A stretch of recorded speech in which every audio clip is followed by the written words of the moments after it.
This series, The Shock of the New, is about an old subject, almost 100 years old, the art of our own century, modernism. Now, in culture, centuries don't start neatly on cue. Ours didn't. It began round about 1880, and it's finishing up its run now, leaving behind it, in my view, some of the most challenging, beautiful, and intelligent works of art that have ever been made, along with a great mass of superfluity and rubbish. Now, I don't want to do a history of modern art. Instead, I want to evoke its spirit by showing how it's acted upon society and vice versa. How it's dealt, for instance, with the idea of pleasure. How it has tried to confirm or reject the political status quo. How it's tried to construct utopias, and so on. Not a history, then, and not a tour of the monuments, although we do get around, but 8 essays on 8 separate themes, trying to look at ourselves and our century through the lens of its art. Through painting, sculpture, architecture, photography to some extent, and cinema not at all, because that's another subject. We're at the end of the modern era, and art no longer acts on us in the same way that it did on our grandfathers. I want to see why.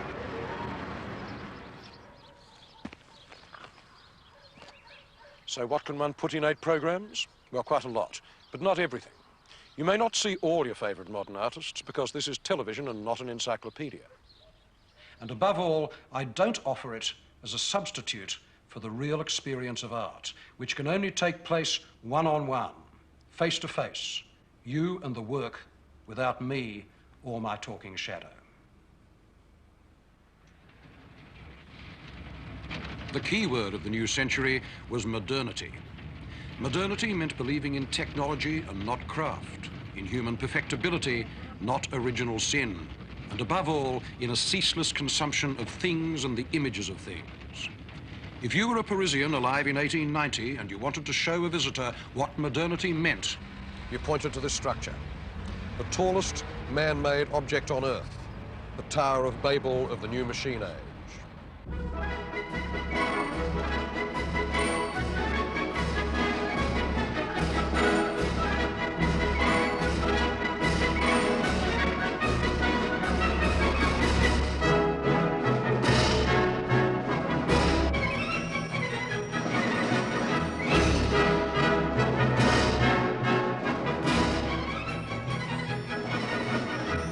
Since the Great Exhibition of 1851 in London, the big powers of Europe had taken to holding world's fairs to show off their industrial strength.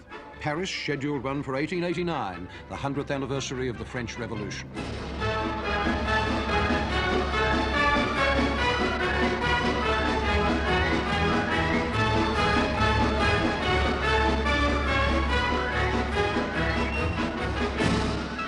This was its emblem, a huge act of propaganda designed not by an architect, but by an engineer, Gustave Eiffel.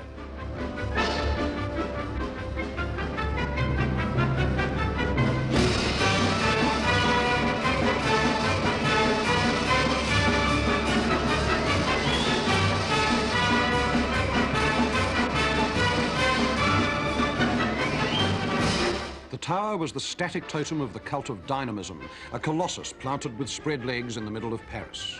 Its shape alluded to the human body and to the colossi of the past. It was the guardian of the future. It summed up what technological progress meant to the men who ran Europe at the end of the 19th century, the promise of unlimited control over the world and its wealth. It was praised by one of the key figures in the French avant-garde, the cosmopolitan poet, once a Catholic, Guillaume Apollinaire. At last you are tired of this old world. O shepherd Eiffel Tower, the flock of bridges bleats this morning. You are through with living in Greek and Roman antiquity. Here even the automobiles seem to be ancient. Only religion has stayed brand new. Religion has remained simple as the airport hangars. It's God who dies Friday and rises again on Sunday.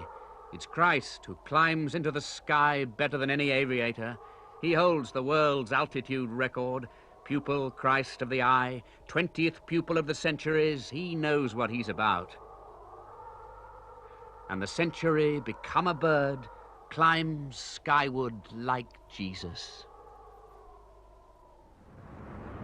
To these capitalist romantics, the machine was good. They saw it as a giant slave, an untiring steel Negro, obedient, mindless, controlled by reason in a world of unlimited resources. Only very unusual sights, like a rocket launch, can give us the emotion with which people in 1889 contemplated heavy machinery.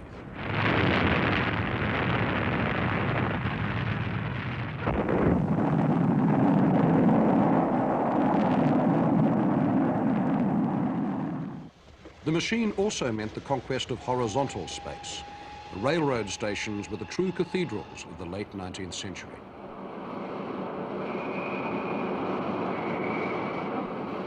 The machine on wheels began to change people's experience of place. More of the world became available in less time, at first to a little elite of inventors, crackpots, and the adventurous rich. Because it promised to telescope more experience into the conventional frame of travel and finally to burst the frame altogether, the avant-garde of engineering had something in common with the avant-garde of art.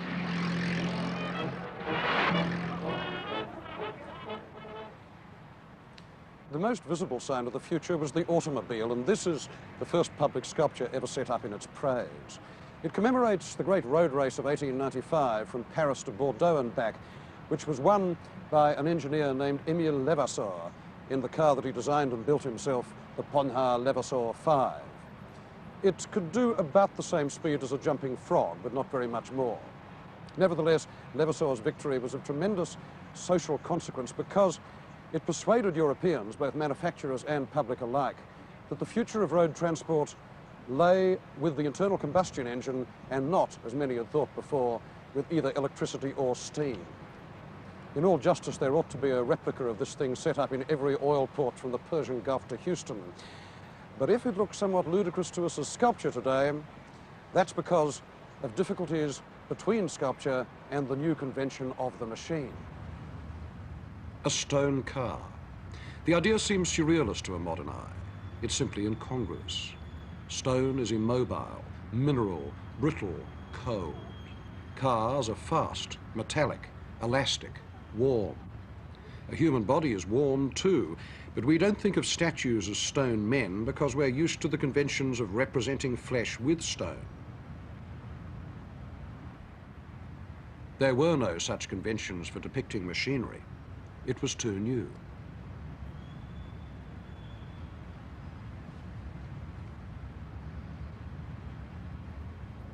But the conditions of seeing were also starting to change, and the Eiffel Tower stood for that too.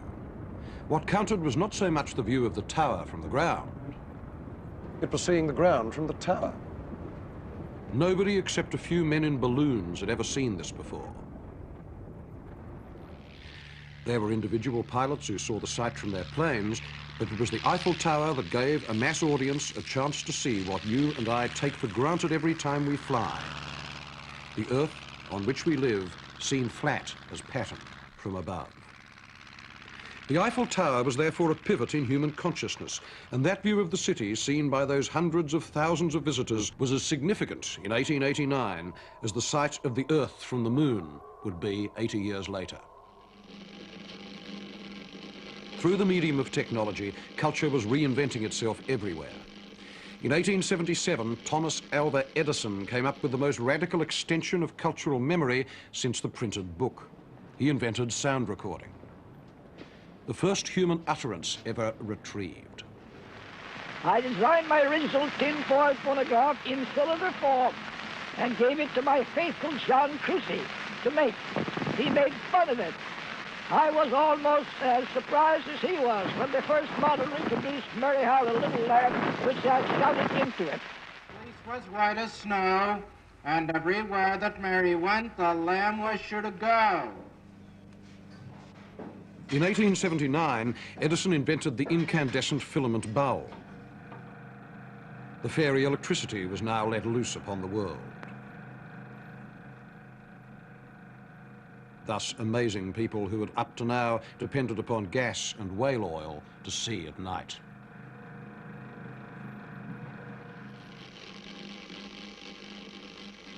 In 1895, the Lumiere brothers made the images of a magic lantern move. They invented the movie camera and the projector.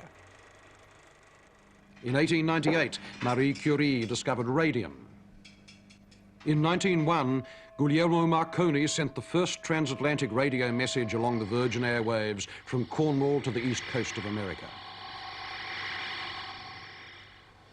In 1903, two home inventors, Wilbur and Orville Wright, observed the wind, put wings on a bicycle, scrambled into it, started their motor, and, to the stupefaction of the world, took off, achieving man's first powered flight in a heavier-than-air machine.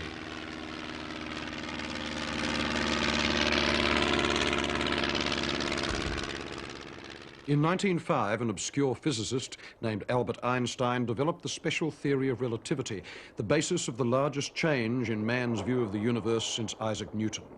He ushered in the nuclear age with one formula. E is equal mc square, in which energy is put equal to mass multiplied with the square of the velocity of light, showed that very small amount of mass may be converted into a very large amount of energy. Very few people understood it, and nobody could foresee its implications. By 1913, Henry Ford had so developed the idea of mass production that the car, running on Mr. Dunlop's pneumatic tyres, ceased to be a toy for the rich and became every man's chariot. The Wright brothers had only got a few yards off the ground, but within 6 years, a French aviator named Louis Blériot managed to pilot his buzzing wooden dragonfly from one country to another, from France to England, across the vast cultural divide of the English Channel.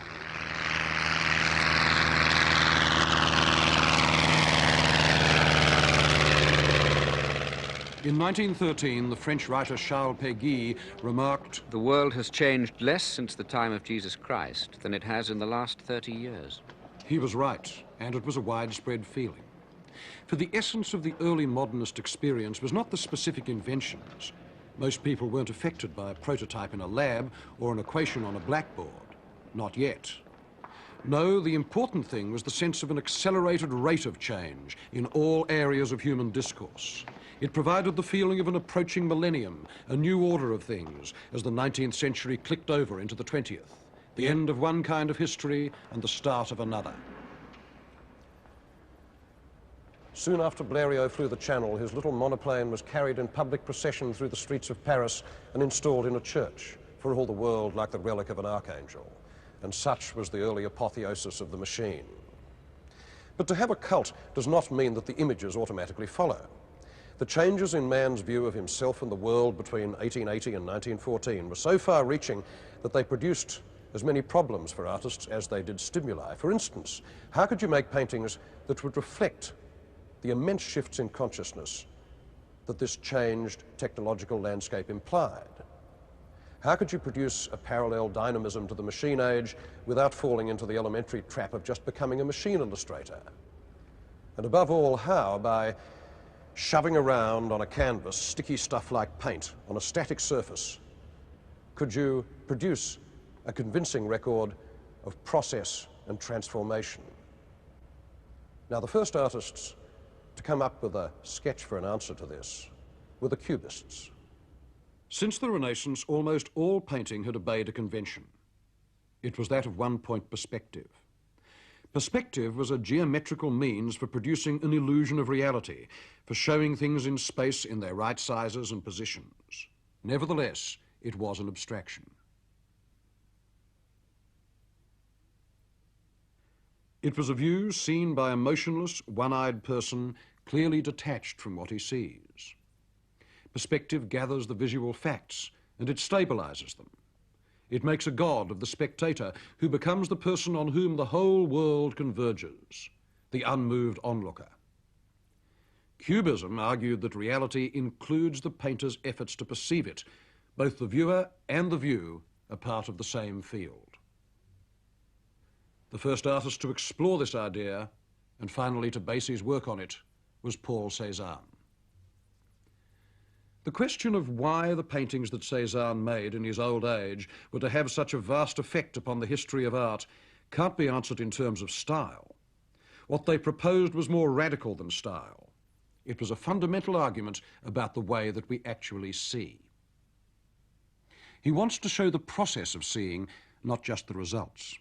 And he takes you through this process. You share his hesitations about the position of a trunk or a branch, or the final shape of a mountain and the trees in front of it. The statement, "This is what I see," becomes replaced by a question, "Is this what I see?" Relativity is all. The idea that doubt can be heroic if it is locked into a structure as grand as the paintings of Cézanne's old age, that is one of the keys of our century and a touchstone of modernism itself. Cubism would bring it to an extreme. The idea began here at 13 Rue Ravignan in Paris in 1907 in a warren of cheap artists' studios called the Bateau Lavoir, or laundry boat. It was set off by a Spaniard, Pablo Picasso, then aged 26. Picasso's partner in inventing Cubism was a slightly younger and rather more conservative Frenchman, Georges Braque. In the public eye, these men didn't exist. The audience for their paintings might have been a dozen people, and this meant that they were free, as researchers in some very obscure area of science are free. Nobody cared enough to interfere. They wanted to paint the fact that our knowledge of an object is made up of all possible views of it, top, sides, front, back. They wanted to compress this inspection, which takes time, into one moment, one synthesized view. One of their experimental materials was the art of other cultures, oceanic and African, as despised as they then were. At the time, there were no museums of tribal art like this one to consult. One of the mild ironies of Cubism is the extent to which it was helped by the French Empire in Africa. Picasso and Braque both owned African carvings, but they had no anthropological interest in them at all. They didn't care about their ritual uses, they knew nothing about their original tribal meanings, or about the societies out of which they came. They simply used them formally, and in that regard, Cubism was like a small parody of the imperial model. The masks were simply raw material from the darkest Congo, like copper or palm oil, and Picasso's use of them was in effect a kind of cultural plunder. But then why use African art at all? The Cubists were just about the first artists to even think of doing so. 130 years before, when Benjamin West admired the cloths and the clubs and the carvings that had come back from the Pacific with Captain Cook, no Royal Academicians then took the cue and started painting Tahitian style. When Picasso started to produce what was in effect white art in blackface, he was saying what no 18th century painter would ever have imagined himself saying. He was proposing that the tradition of the human figure, which had served Western art so well over the preceding centuries, had at last run out, and that in order to renew its vitality, you had to look elsewhere, in effect to look to those folks in Africa with rhythm. This was not so much a gesture of homage in the direction of the blacks, though, as it was a successful raid on them by the whites. What Picasso did care about was the formal vitality of the carvings, the freedom to distort. And something else. They were, to him, in the most literal sense, emblems of savagery, of violence transferred into the sphere of culture. But this did produce the painting whose shock value provoked Cubism, and this was Les Demoiselles d'Avignon.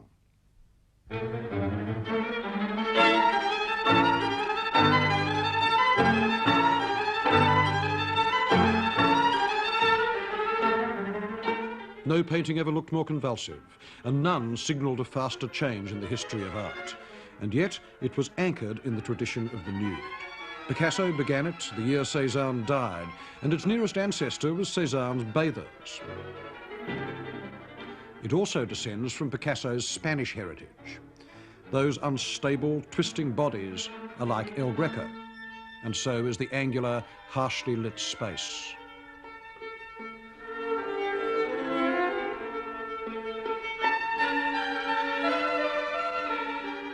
The five nudes are chopped into planes and arcs as though the brush were a butcher knife. Their mass is breaking up, and even today you think of dismemberment. Even the melon looks like a weapon. The space is flattened like a squashed box, as solid as the figures. And in the midst of all this violent abstraction, the masks. The three on the left are derived from archaic Spanish sculpture. The two on the right from African carvings. All of them staring with the hypnotic fixity that Picasso would always give to the eye. Picasso never liked the title. He called his painting the Avignon Brothel because there had been a whorehouse on the Carrer d'Avignon, or Avignon Street, in Barcelona when he was a student.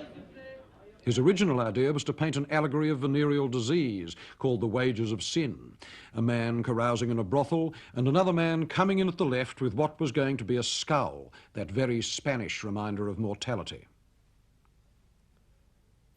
In the final painting, though, only the nudes are left, archaic and aggressive, and their cult is the fear of women. No painter ever put his anxiety about castration more plainly than Picasso did here, and the combination of form and subject was alarming to the few people who saw Les Demoiselles. Georges Braque was horrified by its ugliness and intensity. But he painted a relatively timid and laborious response to it, and from then on, Braque and Picasso would be locked in a partnership of questions and responses, roped together like mountaineers, as Braque memorably said. Picasso cleared the ground for Cubism, but it was Georges Braque who, over the next 2 years, 1908 and 1909, did the most to develop its vocabulary. They say the fox knows many things, but the hedgehog knows one big thing. Now, Picasso was the fox. He was the virtuoso. Braque was the hedgehog, and the one big thing that he knew was Cézanne, with whom he identified to the point of obsession. He admired Cézanne, as he put it, for sweeping painting clear of the idea of mastery. He loved his doubt, his doggedness, his concentration, his lack of eloquence. Well, Braque wanted to see if Cézanne's way of building a painting, that fusing of little tilted facets, that solidity of structure and ambiguity of reading, could be pushed further, which he did with the landscapes he painted in 2 places where Cézanne himself had worked. First at l'Estaque in the south of France in 1908. The Estaque paintings began as almost straight Cézanne. This is one view that Braque looked at that summer. This is what he made of it. Every scrap of detail edited out, prisms, triangles. Yet the shading no longer gives you a feeling of solidity. Some of the corners could either be sticking out of the picture or pointing back into it.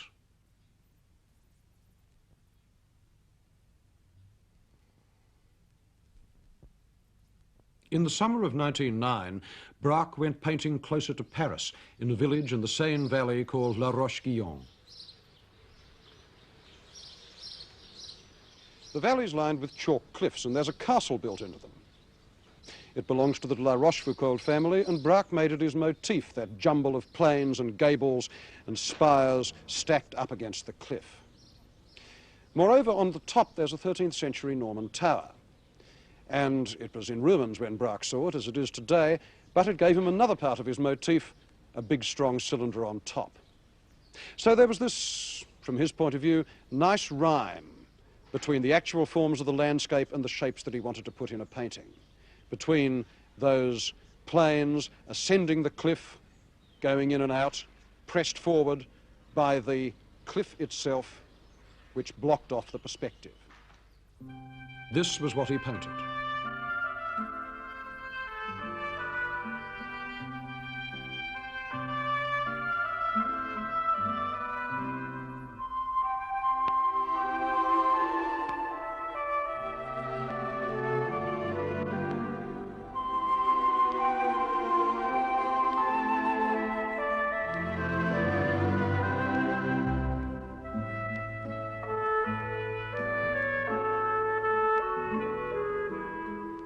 He then scrambled up the chalk bluff to the side and looked at the castle from an angle which gave him an even more complicated geometry of gables and turrets coming down into the town.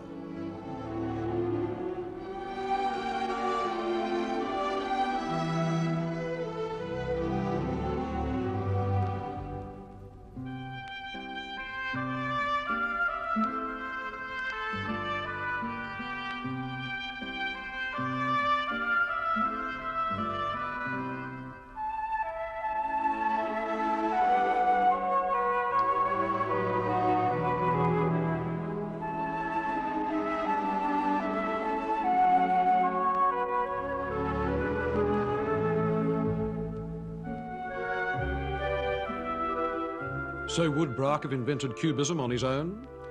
Probably, but it would have lacked the power that Picasso brought to it. This was his unequalled ability to realise form, to make you feel the shape and the weight and the silence of things. This is the plastic power of a sculptor, but in paint. And distorted as they are, you're made to feel them so strongly that you can imagine them picked off the canvas in 3 dimensions. For the moment, Picasso's portraits, like this one of the dealer Volard, were still recognisable. But any reality was bound to alter once it was thrust into the shifting, abstract space that he and Braque had invented. By 1911, Picasso and Braque were painting like Siamese twins. This painting of a guitarist is by Braque. This one, of another guitarist, is by Picasso.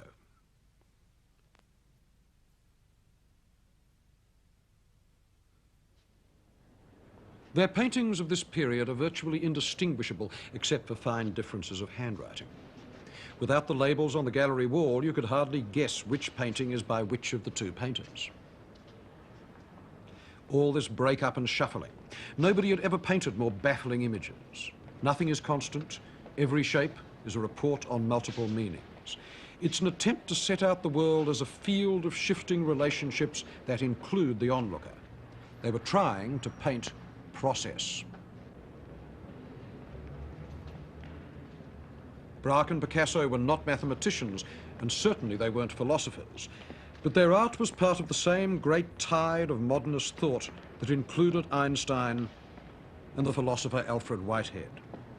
The misconception which has haunted philosophic literature throughout the centuries is the notion of independent existence. There is no such mode of existence. Every entity is only to be understood in terms of the way in which it is interwoven with the rest of the universe.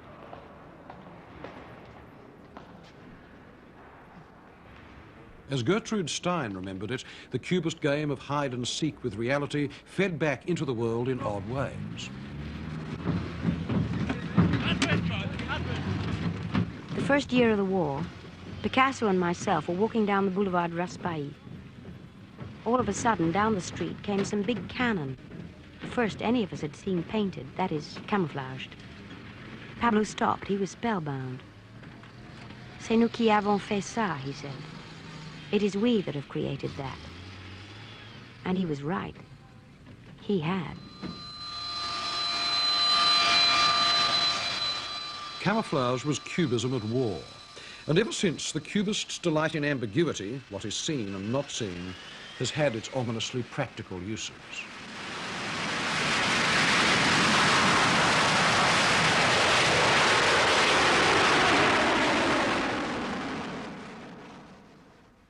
Picasso's next step was to stick a piece of oilcloth to one of his still lives. It was printed with a design of chair caning, and so collage began. Collage, which simply means gluing, was a way of strengthening the link between Cubism and the real world. It gave Picasso and Braque bigger and bolder shapes to play with, and these shapes were real things, emblems of the industrial present, newspapers, packets, wallpaper, and the fake wood graining that Braque had learned to do when he was an apprentice house painter in Normandy. They were recoiling from the abstractness of those pictures of 1911, and in that they were joined by the third musketeer, a more classical artist than either of them, Juan Gris. In him, Cubism found a mind of the coolest analytical weight. To Gris, the world of cheap mass production and reproduction was a sort of Arcadia, a pastoral landscape, as it was to Apollinaire. You read handbills, catalogues, posters that shout out loud. Here's this morning's poetry. And for prose, you've got the newspapers. Sixpenny detective novels full of cop stories. Biographies of big shots, 1,000 different titles. Lettering on billboards and walls. Door plates and posters squawk like parrots.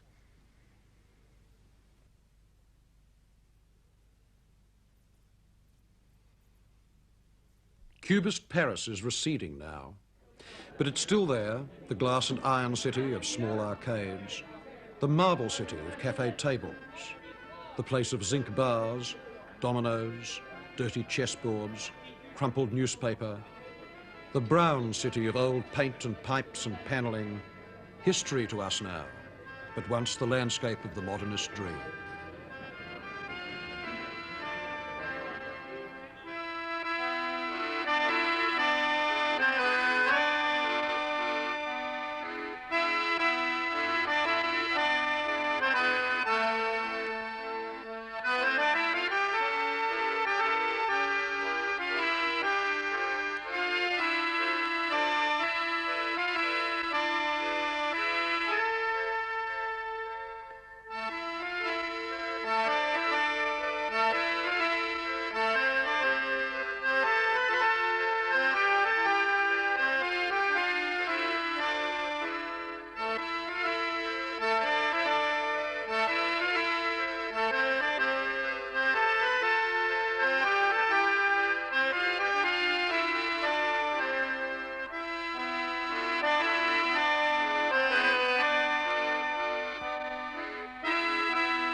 The fourth major cubist was Fernand Léger.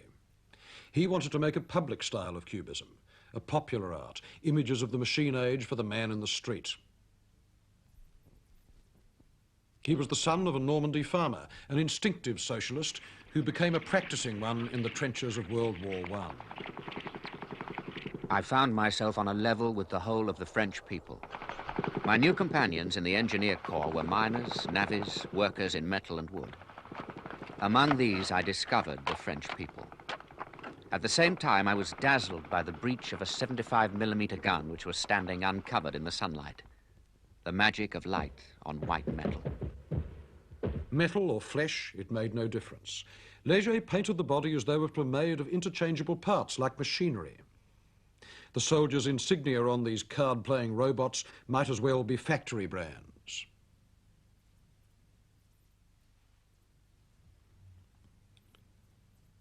To him, society as machine meant harmony, an end to loneliness. The Three Women, one of the paintings that best expresses this, is among the great didactic images of French classicism. This philosophical harem is Léger's vision of human relationships working as smoothly as a clock, with the binding energy of desire transformed into rhymes of shape. There were some artists to whom this mechanical age was much more than a context and very much more than a pretext. They wanted to explore its characteristic images of light, structure and dynamism as subjects in their work.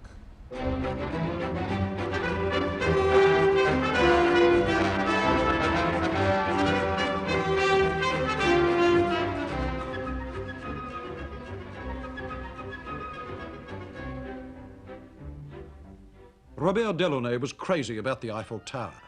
He thought of it as a new Tower of Babel, emitting a clamour of tongues from the first radio system installed on it in 1909.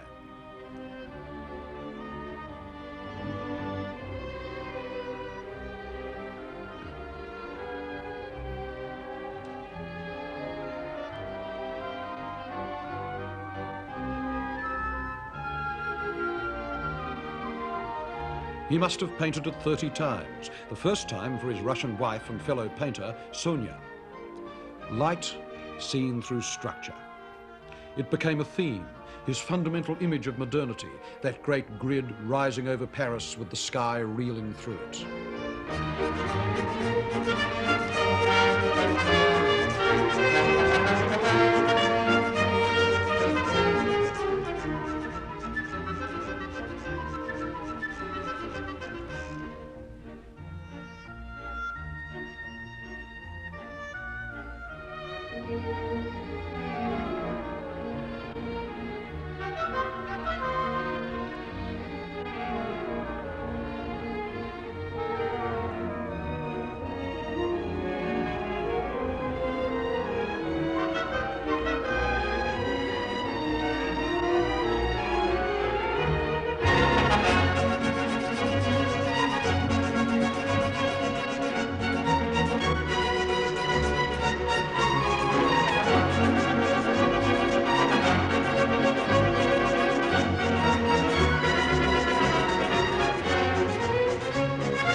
Delaunay also painted windows, landscapes of Paris seen as though through a prism, and Apollinaire illustrated them with words.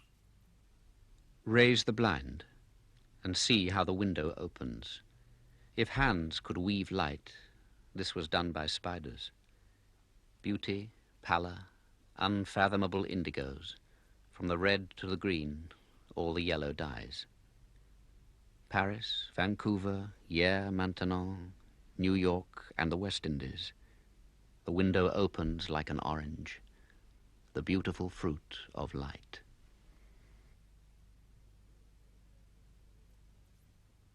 Whereas Léger thought the core of modernism was structure, the Delaunays believed it was light, pure energy, flooding the world. Its emblem was the disc. This was the basic unit of Robert's grand allegory of newness, the homage to Blériot, the great constructor, as he called the pilot.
One of the effects of today's museums, with their lovely white walls and their feeling of a perpetual presence, is to make art seem newer than it actually is.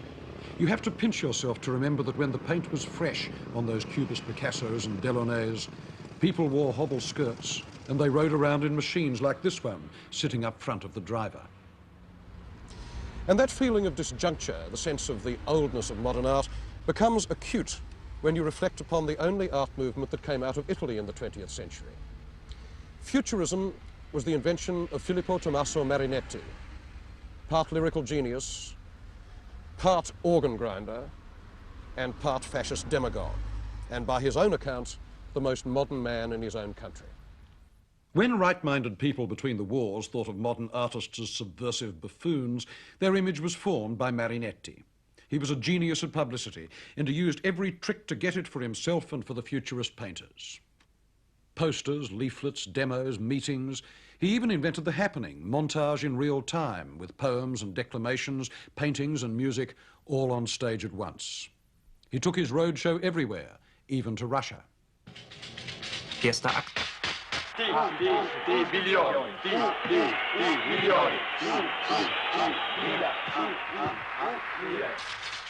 Zweiter Akt.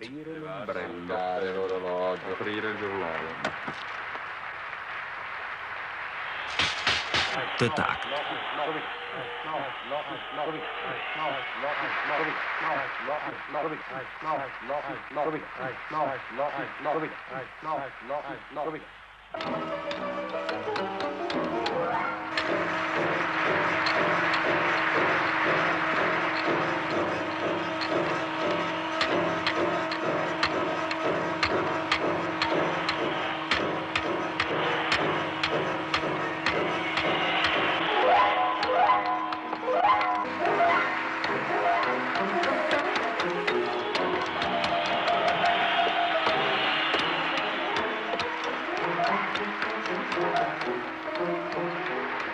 Marinetti called himself the caffeine of Europe. He was the first international agent provocateur that modern art had. The name Futurism was a brilliant choice, challenging but vague, but the central idea that Marinetti trumpeted forth in the first Futurist manifesto in 1909 was that the machine had created a new class of visionaries, himself and anyone who cared to join him.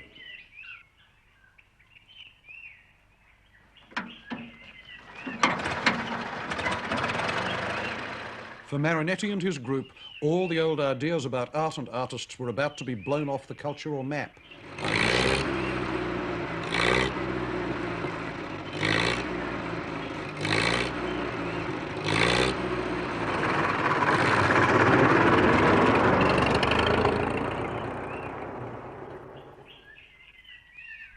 You needed to come from a technologically backward country to love the future as passionately as Marinetti did.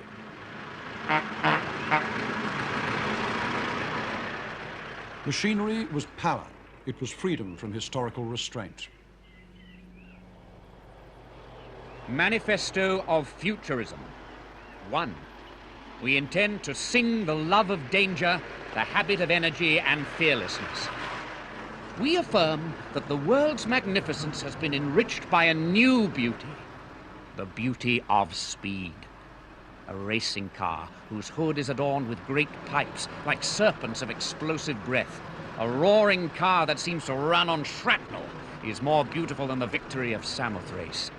We want to hymn the man at the wheel who hurls the lance of his spirit across the earth along the circle of its orbit. But we want no part of it. The past. We, the young and strong futurists. So let them come, the gay incendiaries with charred fingers. Here they are, come on. Set fire to the library shelves. Turn aside the canals to flood the museums.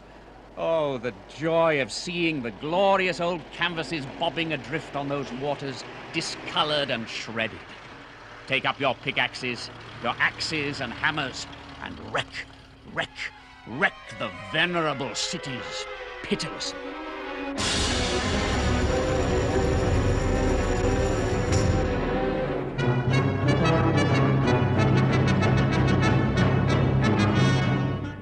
In their art, they set out to find an equivalent for the speed and the movement that they worshipped in their cars.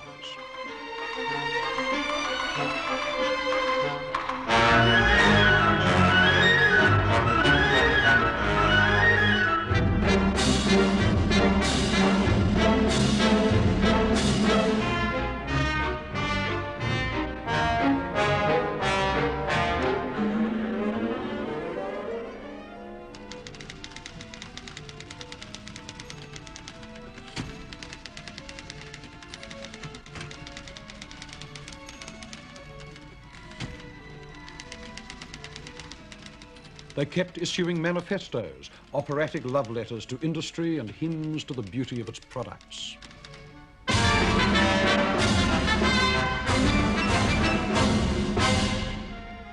Engineers live in high-tension chambers where 100,000 volts flicker through great bays of glass.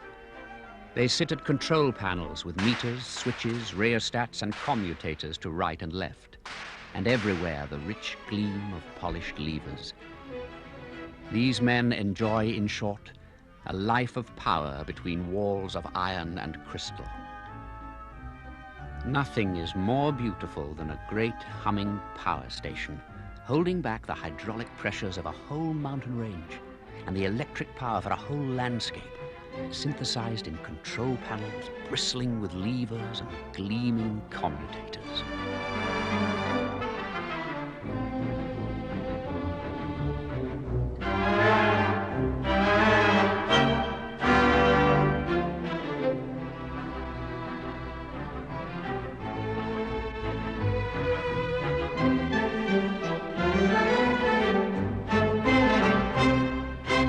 The artists who gathered round Marinetti before the First World War were the core of the Futurist group, and some of them would soon be dead. The most gifted of them, Umberto Boccioni, fell off his horse and was killed in 1916 in the war which he and Marinetti had praised as the hygiene of civilization. But in the meantime, he had produced some extraordinary images, none more so than The City Rises, his paean of joy to industry and heavy construction, with its straining cables and draft horses and plunging figures. But the problem was how to represent movement. For that, the Futurists resorted to photography, especially the sequential photographs published by the French pioneer Etienne Jules Marais. By giving you the successive positions of a figure on one plate, These photos introduced time into space.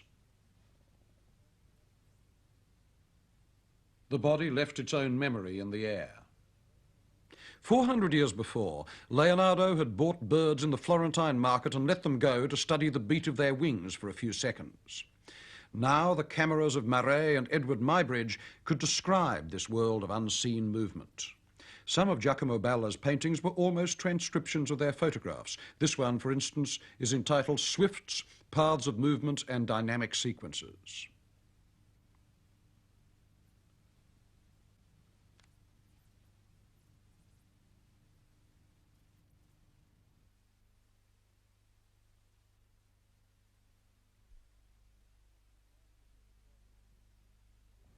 Dynamism of a Dog on a Leash was a glimpse of boulevard life with a fashionable lady, or at any rate her feet, trotting her dachshund, a low-slung modern animal, the sports car of the dog world, along the pavement.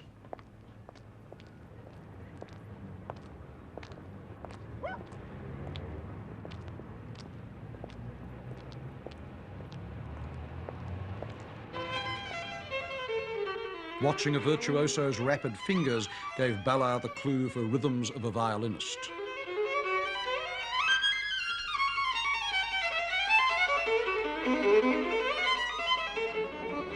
As well as movement, they wanted to paint noise.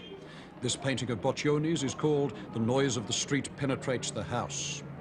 Futurism loved any noise that was dissonant, loud, or made by a machine. The most ambitious effort to paint equivalents for sound and movement was Gino Severini's picture of a cabaret in Paris where he and the Cubists used to go, the Bal Tabarin. Like them, Severini loved common popular entertainment.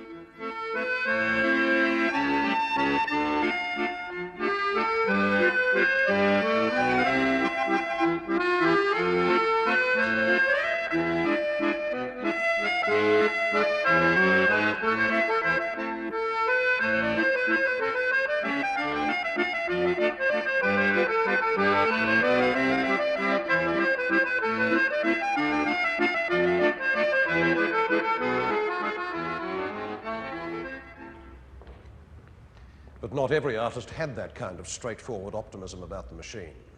There were some that viewed it with more irony and detachment, more like voyeurs than participants, because they perceived that the thing was more than a tool, more than simply an extension of the manufacturing self.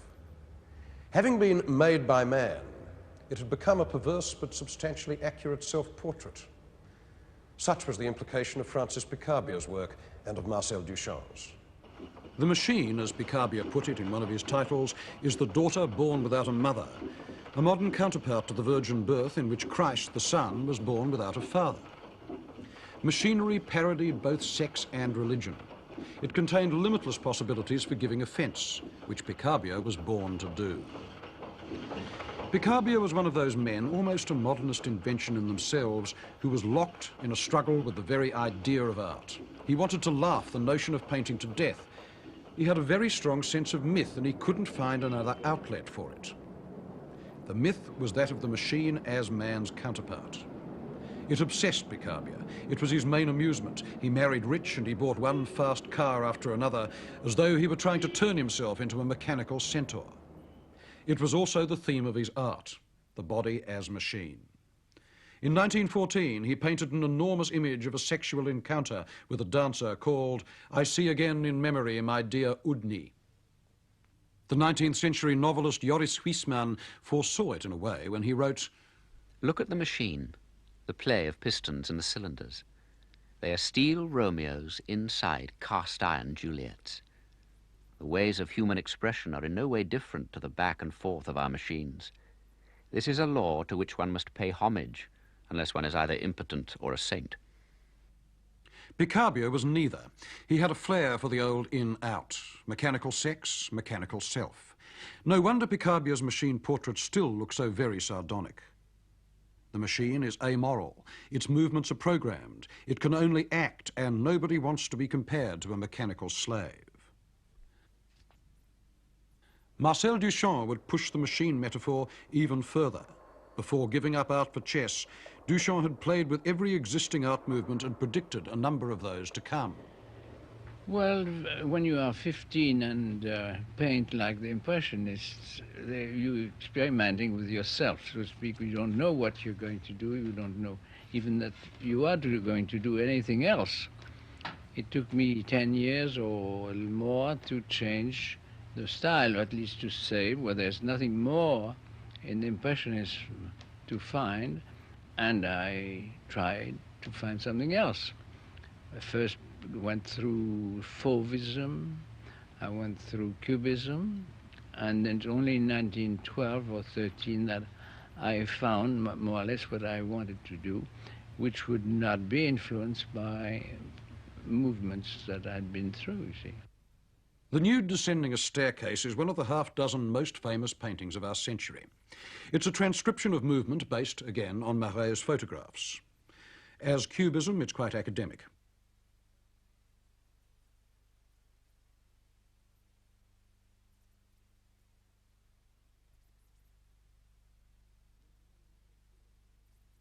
When the American press saw it, it was seized on as a supreme joke.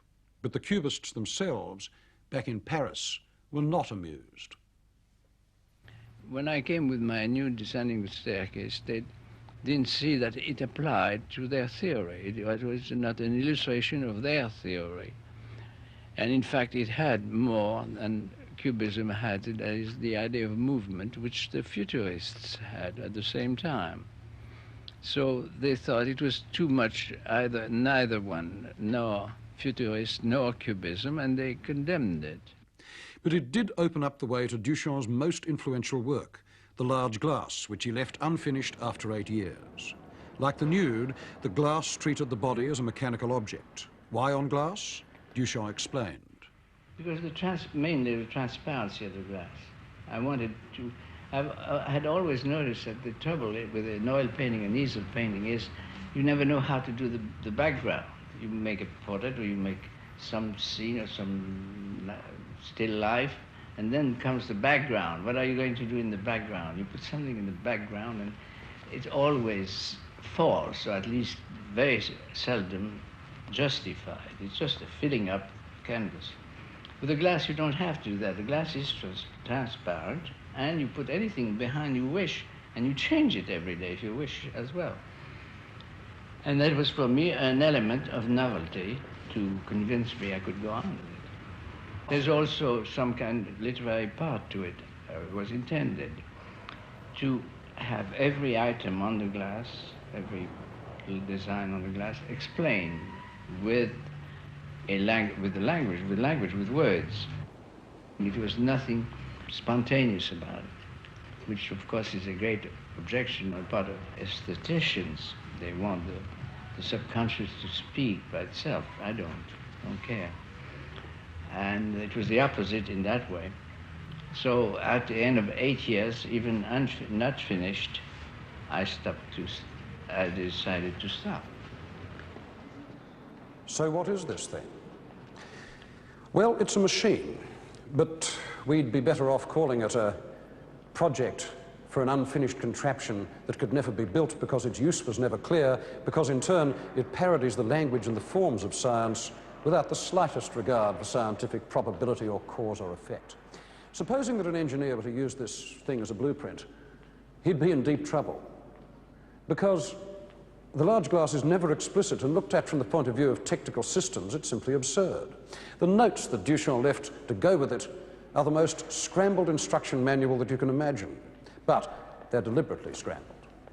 For instance, he talked about the thing running on a mythical fuel of his own invention called love gasoline, which passed through filters into feeble cylinders, which activated a desire motor, none of which would really have meant very much to Henry Ford.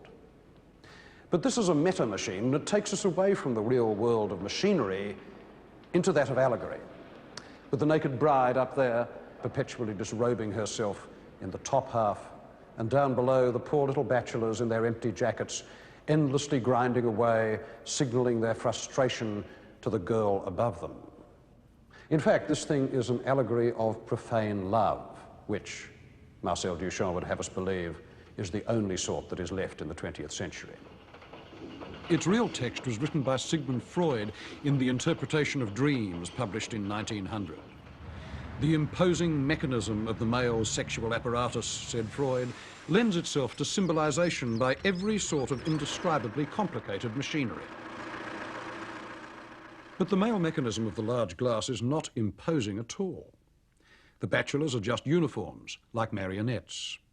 According to Duchamp's notes, they try to indicate their desire to the bride by making the chocolate grinder turn, and it grinds out an imaginary milky stuff like semen, which squirts up through those rings, but can't get into the bride's half of the glass because of that bar. And so the bride is condemned always to tease, and the bachelor's fate is endless masturbation. In one sense, the bride stripped bare is a glimpse into hell, a peculiarly modernist hell of repetition and loneliness. But you could also see it as a declaration of freedom, if you recall the crushing taboos against masturbation that were in force when Duchamp was young. It was the symbol of rebellion against one's parents, and to that extent, the large glass is a free machine, or at least a defiant machine. But it was also a sad machine, a testament to indifference, that emotion of which Duchamp was the master. When the large glass was broken in its crate while being shipped, how did he feel? Nothing, not much. I was, well, no, I was not, because I'm fatalist, maybe, enough to take anything as it comes along. And fortunately, a little later, when I look at the brakes, I loved the brakes. It happened to be that two panes, glass panes on top of one another, with paints on it, holding a bit. When they break on the vibration of being transported flat, you see, on a truck, the brakes take a similar direction in the two panes. So when you put them on top of one another, they seem to continue the same brakes, as though I had done it in purpose. Duchamp's finely tuned indifference is one of the divides between the late machine age and the time in which we live. The large glass was a long way from the optimism and the sense of possibility with which greater painters but less sophisticated men than Duchamp greeted the machine in those long lost days before World War I. For machinery was now turned on its inventors and their children. After 40 years of continuous peace in Europe, the worst war in history cancelled the faith in good technology. The myth of the future went into shock, and European art moved into its years of irony, disgust, and protest.